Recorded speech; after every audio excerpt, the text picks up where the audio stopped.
नमस्कार, मैं देव और आप देख रहे हैं न्यूज लाइव। यूपी में असिस्टेंट प्रोफेसर के 950 पदों पर भर्ती प्रक्रिया जल्द, शिक्षा निदेशालय ने मांगा रिक्त पदों का ब्यौरा। उत्तर प्रदेश में असिस्टेंट प्रोफेसर के 950 पदों के लिए भर्ती प्रक्रिया जल्द शुरू होने की उम्मीद है। उच्च शिक्षा निदेशालय ने इस बारे में कॉलेजों से रिक्त पदों का विवरण मांगा है। राज्य में 2 साल पहले गठित उच्च शिक्षा सेवा आयोग ने पहली भर्ती के लिए विज्ञापन जारी करने की तैयारी कर ली है। माना जा रहा है कि अगर कोई बड़ा गतिरोध नहीं आया तो दिसंबर में विज्ञापन जारी हो सकता है। उच्च शिक्षा विभाग के सहायक निदेशक प्रोफेसर BL शर्मा के अनुसार कॉलेजों से असिस्टेंट प्रोफेसर के रिक्त पदों का विवरण मांगा गया है, जिनमें से अभी तक 950 पदों का विवरण आ गया है। शिक्षा सेवा चयन आयोग का अध्याचन पोर्टल तैयार किया जा रहा है और पोर्टल तैयार होते ही ऑनलाइन अध्याचन भेज दिया जाएगा। इसके साथ ही PGT एवं TGT भर्ती के लिए भी विज्ञापन जारी किया जा सकता है। आयोग का मानना है कि 10 नवंबर से पहले पोर्टल तैयार हो जाएगा और इसी पर अध्याचन लिया जाएगा। इंजीनियरिंग छात्रों के लिए राहत, बीटेक 7वें सेमेस्टर में 4 से 6 सप्ताह की होगी इंटर्नशिप। बिहार में इंजीनियरिंग छात्रों के कौशल विकास के लिए इंटर्नशिप नीति में संशोधन किया गया है।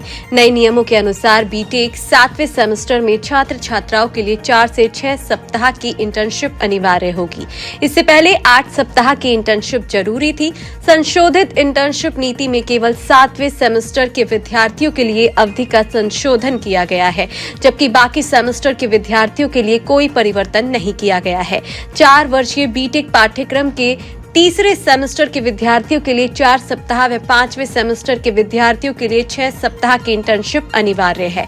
तीसरे और 5वें सेमेस्टर के लिए इंटर्नशिप बिहार अभियंत्रण विश्वविद्यालय के पर्यवेक्षण में ऑनलाइन मोड में भी संपादित होती है। विज्ञान प्राविधिक एवं तकनीकी शिक्षा विभाग की ओर से 7वें सेमेस्टर में 4 से 6 सप्ताह तक ऑफलाइन इंटर्नशिप करने वाले विद्यार्थियों को 10,000 रुपए की धनराशि प्रोत्साहन के रूप में दी जाएगी।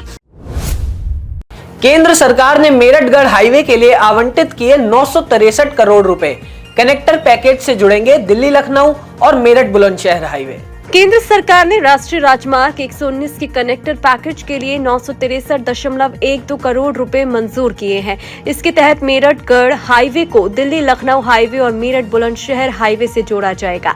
इसके लिए मेरठ के पास सिसौली में कनेक्टर बनाया जाएगा। सिसौली का यह इंटरचेंज मेरठ-गढ़ हाईवे और मेरठ नजीबाबाद हाईवे के बीच एक महत्वपूर्ण कड़ी बनेगा।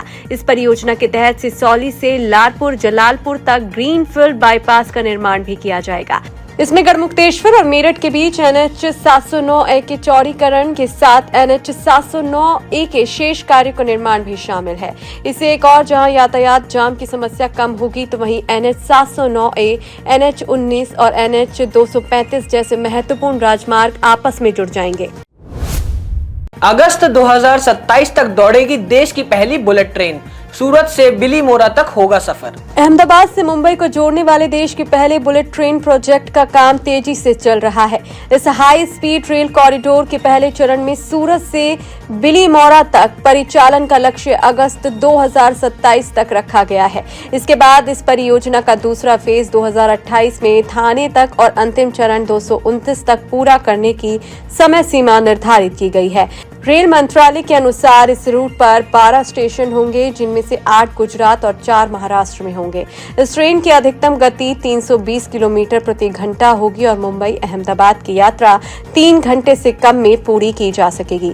जापान के तकनीकी और आर्थिक सहयोग से विकसित किए जा रहे बुलेट ट्रेन के इस कॉरिडोर की लंबाई 508 किलोमीटर है। इस बुलेट ट्रेन परियोजना की कुल लागत करीब 1.08 लाख करोड़ रुपए है, जिनमें से 81% funding Japan international cooperation agency कर रही है।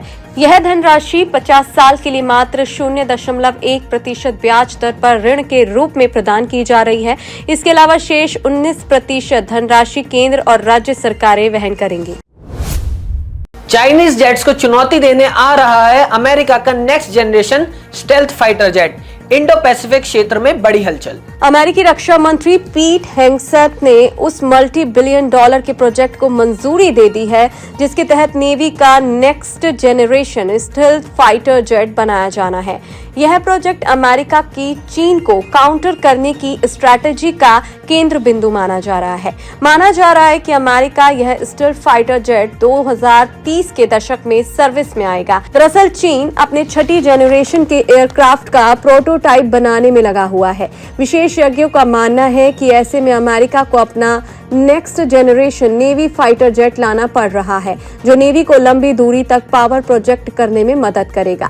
अमेरिका की नजर इंडो पैसिफिक में चीन की ओर से पेश की जा रही है। चुनौतियों का सामना करना है, इसमें खासकर ताइवान स्ट्रेट या साउथ चाइना सी जैसे हॉटस्पॉट्स शामिल हैं, जिसका असर भारत पर भी पड़ सकता है। सऊदी अरब में बन रहा है दिल्ली से 17 गुना बड़ा भविष्य का शहर।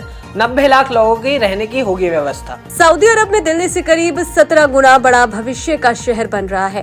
सऊदी के इस नियॉम सिटी प्रोजेक्ट को 2017 में क्राउन प्रिंस मोहम्मद बिन सलमान बिन अब्दुल अजीज ने लॉन्च किया था। भविष्य के शहर में डीजल, पेट्रोल और कोयले के बजाय 100% नवीकरणीय ऊर्जा का प्रयोग किया जाएगा। इस पूरे प्रोजेक्ट पर सऊदी अरब करीब 37 लाख करोड़ रुपए खर्च कर रही है, लेकिन विशेषज्ञों का मानना है कि इसकी लागत और अधिक हो सकती है। इस पूरे शहर का क्षेत्रफल 26,500 वर्ग किलोमीटर है। वहीं हाल ही में आई वॉल स्ट्रीट जर्नल की रिपोर्ट के अनुसार सऊदी अरब के इस प्रोजेक्ट का पहला चरण सिंधलाह अपनी निर्धारित समय सीमा से काफी पीछे चल रहा है। इसके अलावा सिंधलाह के लिए जितना बजट निर्धारित था उससे कहीं अधिक खर्च आ रहा है। शुरुआत में सिंधलाह की अनुमानित लागत $1.3 बिलियन थी, जो धीरे धीरे बढ़कर लगभग $4 बिलियन हो गई है। थिएटर्स के बाद अब OTT पर आ रही है परम सुंदरी। जानवी कपूर और सिद्धार्थ मल्होत्रा ने निभाई है अहम भूमिका। बॉलीवुड स्टार सिद्धार्थ मल्होत्रा और जानवी कपूर की फिल्म परम सुंदरी बीते अगस्त में सिनेमाघरों में रिलीज हुई थी और अब इस फिल्म को OTT पर रिलीज किया जा रहा है। केरल की खूबसूरत लोकेशंस के साथ बनी इस फिल्म में सिद्धार्थ और जानवी की ऑनलाइन केमिस्ट्री को खूब पसंद किया गया है। OTT प्ले के अनुसार परम सुंदरी आगामी 24 अक्टूबर को अमेजन प्राइम वीडियो पर स्ट्रीम हो सकती है। फिल्म में परम और सुंदरी की कहानी को बहुत ही खूबसूरत तरीके से दर्शाया गया है। फिल्म में परम मेट्रो सिटी का रहने वाला है और बिजनेस की दुनिया में कुछ बड़ा करना चाहता है। इस फिल्म में जानवी कपूर और सिद्धार्थ मल्होत्रा के साथ संजय कपूर, सिद्धार्थ शंकर, मनजोत सिंह, रेंजी पणिक्कर और नियायत वर्मा प्रमुख भूमिकाओं में नजर आएंगे। आज के लिए बस इतना ही। कल फिर मिलेंगे देश दुनिया की नई जानकारियों के साथ। तब तक के लिए देखते रहिए और सब्सक्राइब करिए IIMT मीडिया।